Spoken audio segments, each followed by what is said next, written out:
I think it's important to find that side of yourself that maybe you've given up for the last 10, 15, 20 years raising kids. And I think moms can, like, definitely, they go without food or sleep, or, good moms or what have you for their families.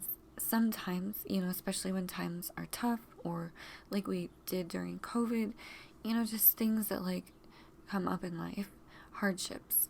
So if you've been going through all that for the last 15 plus years, girl, it's time, or guy, it's time to take a break for yourself and give back to yourself. And I'm not talking about going crazy or doing drugs or partying. I'm talking about like a healthy lifestyle choice, hobby that you can, maybe do in your spare time that helps develop your skills, your brain, your physical ability, so that you don't lose that part of yourself, and so that you're still learning and growing for yourself to be a role model for your kids, your grown kids, your younger kids, your teenage kids, and just doing it for yourself. I think we do have to like attempt to have a positive outlook on what we can find that's good in our lives. I speak to you as someone who's been very kind of isolated on their own, self reliant and capable, and a dismissive avoidant type. Be at peace. I'm not saying like do all this because oh my gosh, you're gonna die. I'm saying this because if you want to potentially live the next 20 years, 30 years, 40 years, 5 years, I don't know how long we have. Obviously, none of us do.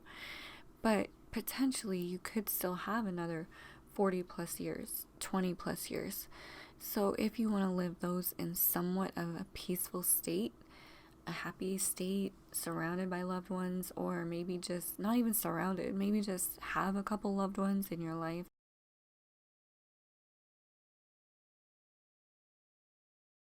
Just the cycle of life. Like, we eventually have to literally accept it. Acceptance. That's just a big part of it. Just get over it. Just accept it. And I know it's easier said than done, and I know it sucks. Like, yeah, you're kind of old now. Like, you just have to kind of get over it. Maybe you cut back on drinking or smoking, or give something up, or change your lifestyle. Now is the time to do these things, because it's A, no time like the present, and B, it's time to accept it. Okay, yeah, like, we are getting older. You're getting older. And even turning 30, I had a friend who was like, oh, I thought turning 30 was like my midlife crisis. I started freaking out and crying all the time. That's what she told me. Now, when I personally turned 30, I was like, heck yeah, I turned 30. I made it. And I have a voice now, and shut up and listen to me for once, like, to my family and stuff. Well, I wasn't even that rude. But anyways, a little bit rude. I just kind of like, finally, I had my daughter, and I was just like, wait, why am I in a religious cult again? Like, is this what this is? And I got out of it. But that included, a couple of years of my family, like, not talking to me and just being on my own. I get advice from older people. I seek, like, older people's opinions, especially, I guess they're considered boomers slash late silent generation or something. Those between 60 to 80 right now. Okay, so my grandma Jareen, she is 72, 73, and I recently asked her opinion on getting older and like how she's dealing with it. Well, her mom's still alive, and her mom is 92. Then Mama Jareen has 5 daughters. I'm the 6th daughter adopted. And then just had her 3rd great grandchild. So, goodness me, she's busy and has a whole fulfilling life and structure, and she's a Catholic. She just loves the Lord and talks about Jesus. And so I asked her recently at lunch, as a 73-year-old woman, her advice to, does she like being busy? Does she ever wish for more alone time? And then any advice she would have for, like, people who are in their 40s now, like nowadays, or any day. And she said about being alone, she does like to keep busy, but she also loves her alone time. And she says that her advice to 40-year-olds would be, she feels like 40 is young to her. So it was difficult for my mind to wrap around that and accept that. But I've heard older, 70 plus year old people refer to people in their 40s as young. So I guess in their minds, that is young. And her husband actually said something like, I just want the planet to end. Dad Harv. He is so grumpy sometimes, which I understand. I feel that way too. Like when I hear these child abuse cases, I'm like, maybe the planet could just end already. I get kind of bitter. And she said that he was saying that the other day, and she gave him a scolding, saying, she doesn't want the planet to end. She wants to live, and she wants to have time with her grandkids and see them smile and laugh and play and spend time with all of her kids and grandkids. And she just had like more of that Pollyanna outlook, and I think that we have to try to like have that. I struggle myself with it. I do.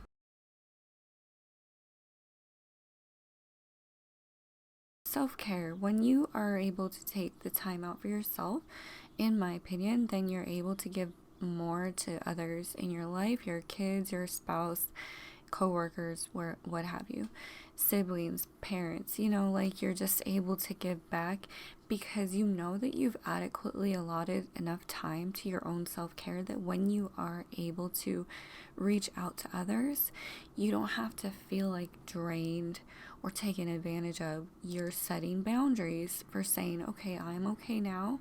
Now I can tend to you or this or what have you. Of course, your kids have to be taken care of, food and love and comfort and so on first. And I think moms especially need to realize that if they aren't taking care of themselves, it's really difficult to take care of others adequately, and to give your time and attention and actual love to them. You have to take time for yourself. Personally, I have to like do self-care every morning. For me, it looks like taking my chihuahua outside, looking at the sun coming up, a little bit of nature, I go out to the front porch and I feed the birds like 3 little scoops of bird seed, and it's really cute just watching them like live their lives, right? My hamster, her name is Cinnamon, and I feed her in the morning and like clean up her area and just make sure she's doing well. That brings me happiness, just seeing her little face and her ears, especially right now it's summertime. So I can do more creative things and make videos and such because all the kids are off for summer. I'm not subbing, and it's like 100 degrees outside. So right now it's morning time. I'm just getting like my projects done, some cleaning, some to-do lists. I'm planning ahead for my budget for next week. It's my own self-care, what I have to do to get mentally sound. I spend maybe 5 to 10 minutes a day reading my Bible, just to get in with the word. I tell my friends like 5 minutes a day you could spend in the Bible, at least maybe 10. And anyways, back to self-care. So we don't want to get into a rut of like talking down to ourselves or living in regret or being hard on ourselves. We want to get to a place of acceptance / turning 30 or 40 or whatever age. People can probably have a midlife crisis at 50, like I'm sure there's no set number, but I do think personally like around 40, that's just sort of like where you are definitely awakened to the fact that your life is half over and you are one day going to die. And this is a very concerning fact. Like, it's, once it actually hits you, I think it's just sort of like horrifying and maybe the smallest bit comforting, like, okay, I made it, I made it this far in life.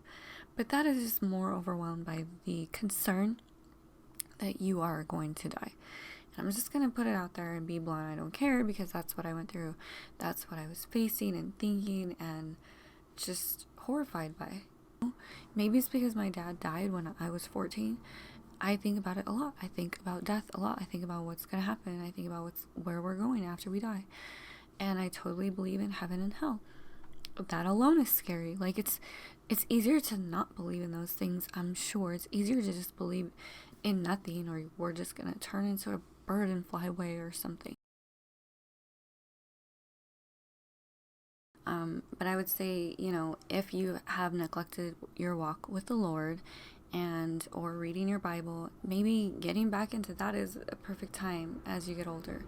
Instead of being sad and depressed about it, like, take the time to learn about yourself, life, history, the Bible, your plan, your salvation, eternity, your soul. Care about things that actually matter instead of just the daily grind and getting to the weekend and the next thing you're going to purchase. Now, cleaning could cover everything. Obviously, physically, spring cleaning, summer cleaning, like really going through the last 10 to 20 years of your life and organizing things. Getting bins that are see-through so you know what's in them, with labels on the outside, dates, printing pictures maybe that you've always wanted to, getting things in order. It's such a good time to sort of do a huge cleaning. Watch Hoarders whilst you clean, or Marie Kondo's tidying up, that show, or Hoarders. That's what I would do. I would just be cleaning, spring cleaning, watching those shows for motivation. And once sort of you get things in a physical sense cleaned, I think that that's a great time to just check in on your mental clarity, where you at. Maybe finally talk to a counselor if you never have, about things that you might have thought about your childhood that weren't quite right, or just getting a second opinion from someone or a couple someones. These things do take time, and it's a process to find somebody and get the money ready and pay for counseling, but you're worth it. Your mental clarity and mental status is worth it. It's just a matter of asking around, finding people, and being willing to share your vulnerabilities, your concerns, and getting other opinions. And not that you have to take everyone's opinion, but you just take it with a grain of salt. You sort of filter in what you need, filter out what doesn't apply to you, doesn't resonate with you, and you stick to your boundaries for yourself and stay clear and focused about your life. And that's the only way that I think that we can honestly maneuver through a midlife evaluation or midlife crisis without going too crazy and just up and changing our lives. Yes, maybe changes do need to be made, but I think that it's just important to seek guidance and opinions from those who've gone before you, older generations, as well as your own family members, if you can trust them. Some of us cannot. And a published author who's taken the time to put themselves out there. It's not easy to write and publish a book. These people have gone through great lengths generally to do so. Regular reading is good for the soul, good for the mind. Last note, guys, just be kind to yourselves. You guys made it, you've made it this far to wake up to watch this video. So give life a chance, and do the best you can for yourself, for your kids, for your grandkids. Be a legacy that they remember as loving and kind, and keep the tradition of good in your family instead of evil, right? Be proud of yourself, make changes, do some healing. And as a person who survived, sort of a religious cult family, and I'm just still surviving, I'm still making it, I feel like there is strength in relying on yourself, relying on God, instead of family to make you whole. Now, you might be, somewhat gypped and lonelier, and it sucks being an orphan or adopted or whatever. It sucks, I know. You always sort of feel a little left out of things. You're not really one of the family members. All you can do is make changes for yourself and your kids and your grandkids and your future. Finding those hobbies, or getting through school, or getting a certification, better paying job. It's your time now. I actually got through grad school just last year, after 2 years, it was a struggle, but I got straight A's. I got through grad school. I got an MA in sociology, and I think a lot about like my future grandkids, and I'm sort of like already writing in my diary, like assuming they might read it one day, and what kind of advice I would want to give to them, and just sort of sharing my feelings. I would freaking love to have like my grandma's diary right now to read, and like her real thoughts. Yeah, just be kind to yourselves, guys. Like, it does suck. And you know what? It's gonna suck to turn 50 and 60 and or 70 or 80. But if that's the way of it, then you may as well freaking accept it and get some things in motion to be able to deal with it better. Like a game plan. Game plan, bro. You know, getting some schooling done or certification, or writing that book you always wanted to do, or like cookbook, or, you know, blog or channel or YouTube or something, like artwork, side projects, your hobbies and skills. Now is the time when most of our kids are, you know, they're getting to be grown. Some of us have really young kids, but for those of us that are, you know, sort of older tween kids and more time for ourselves as they have more time to themselves, you are your only best friend truly on this earth. You hope you have a family member or 2 or 3 or friends or a spouse or someone to rely on and love. But really when it all comes down to it, like, we're kind of our only best friend that we have. So we may as well make our life freaking good for ourselves. And some of us, due to like trauma and unhealed trauma, wounds and things like that from childhood, usually my belief, I think you guys don't want to let yourselves have fun or a good life. But actually, God would have us to have both a mournful existence. Yes, the Bible does talk about those who mourn, but the Bible also talks about the eye can't imagine nor the mind conceive what God has for us. Of course, eternity and existence and all of that is like, it's really crazy to think about. Really, I get that. But it is what it is, guys. And I tell my daughter the same thing. We just have to face it and accept it and be our own best friend. And I have to be kind to myself. So you guys, you have to be kind to yourself. You have to do the inner work and healing. And of course, that comes moderation. Everything in moderation, and being kind to others, and just living your existence, right? Like, not all of us do that, but that's hopefully the goal as a society, a functioning, healthy society, at least. You get to sort of reinvent yourself, hopefully in a healthy, constructive way, but that's your choice too. You get to reinvent the wheel. You get to say, you know, who do you want to be for the next 20 years? Look at this little book I got. Recently, this person just included this in my order. She was so sweet.